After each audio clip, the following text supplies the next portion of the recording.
Salutare, dragii mei! Sper că sunteți bine! Mai mulți dintre voi ați văzut că am acest video în franceză și m-ați întrebat să-l traduc și în română.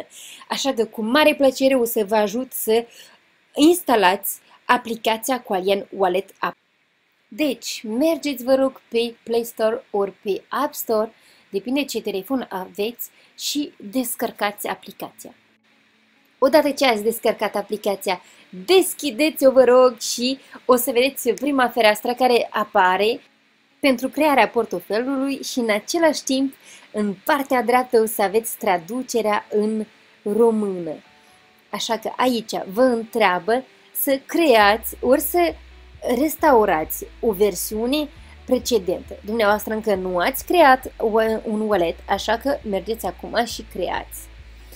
Ce o să vă apară? O să vă întrebe să puneți un cod care e nou, încă nu l-ați pus niciodată. Așa că scrieți-l, vă rog, undeva să vă aduceți aminte. Deci acum tastați pentru a doua oară PIN-ul dumneavoastră care ați creat. Și o altă pagină apare, aici vă întreabă să dați o denumire portofelului. Așa că, de exemplu, puteți să scrieți test, puteți să scrieți Qualien, puteți să scrieți ce doriți. Deci, acum, portofelul începe să se înregistreze și vă generează adresa dumneavoastră Ethereum, pe care o să o găsiți aici. Vă securizează cheița privată, vă înregistrează și vă criptează cheița într-un loc sigur pe aparatul dumneavoastră. Bingo! Acum totul e gata, portofelul e creat, așa că continuați, dar ce trebuie să faceți? Aici vă scrie că e foarte important să nu vă pierdeți următoarele 12 cuvinte care vor apărea. Deci, dragii mei, faceți mare atenție că dacă pierdeți aceste 12 cuvinte care aveți dreptul doar dumneavoastră să le vedeți, deci nu le dați nimănui. Dacă le pierdeți, nu vă veți avea acces portofelul dumneavoastră în caz că ați pierdut PIN-ul, ori în caz că schimbați telefonul. Dacă schimbați telefonul, să fie pe tabletă, să fie oriunde, și nu aveți aceste 12 cuvinte, nu veți putea restaura portofelul. Așa că vă sugerez să faceți un screen, cum am făcut și eu, și le înregistrați undeva unde nimeni nu are acces, așa că nu le divulgați nimănui. V-aș sfătui să le trimiteți dumneavoastră pe un e-mail și să le înregistrați într-un dosar. În caz că pierdeți telefonul și nu mai aveți acces la fotografiile dumneavoastră, puteți să recuperați de pe e-mail, așa că vedeți ce faceți, dar păstrați-le pentru totdeauna dacă nu vreți să pierdeți portofelul și banii ce sunt pe el.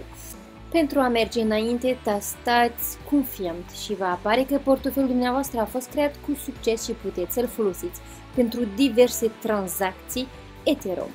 Acum tastați pe Got It și pagina principală a portofelului dumneavoastră va apare. Dacă aveți această afișare, cu jos, atenție, acțiune necesară, numai decât trebuie să o faceți, adică trebuie să restaurați portofelul, să faceți backup. Așa că clicați pe ea dacă o aveți. Dacă nu o aveți, nu tastați niciunde până ce. Deci doar persoanele care au această pagină cu mesajul ăsta jos trebuie să facă acțiunea următoare. Deci tastați pe ea. O altă pagină va apare și vă întreabă să faceți backup. Dumneavoastră trebuie să tastați pe partea albastră, Backup Now, și următoarele întrebări care vor fi e să puneți aceste 12 cuvinte care v-am întrebat, să le păstrați undeva, care sunt foarte importante, doar ele vă permit să restaurați portofelul dumneavoastră. Deci separați-le printr-o virgulă, puneți-le una după alta, așa cum erau scrise, și le separați printr-o virgulă de fiecare dată. Apoi o să vă apară pagina principală a portofelului și urmăriți următoarele etape. Acum că sunteți pe pagina principală al portofelului dumneavoastră, trebuie să vă conectați contul Qualien tastând pe bara aceasta albastră. Aici trebuie să vă puneți e-mailul și parola dumneavoastră, deci cele care le-ați folosit pentru Coelian. Deci introduceți informațiile contului dumneavoastră Coelian, după care trebuie să informați și codurile Google Authenticator. Sper că utilizați OT. Mie îmi place foarte mult aplicația aceasta. Bravo, ați făcut toate etapele. Acum contul dumneavoastră e sincronizat cu contul Coelian.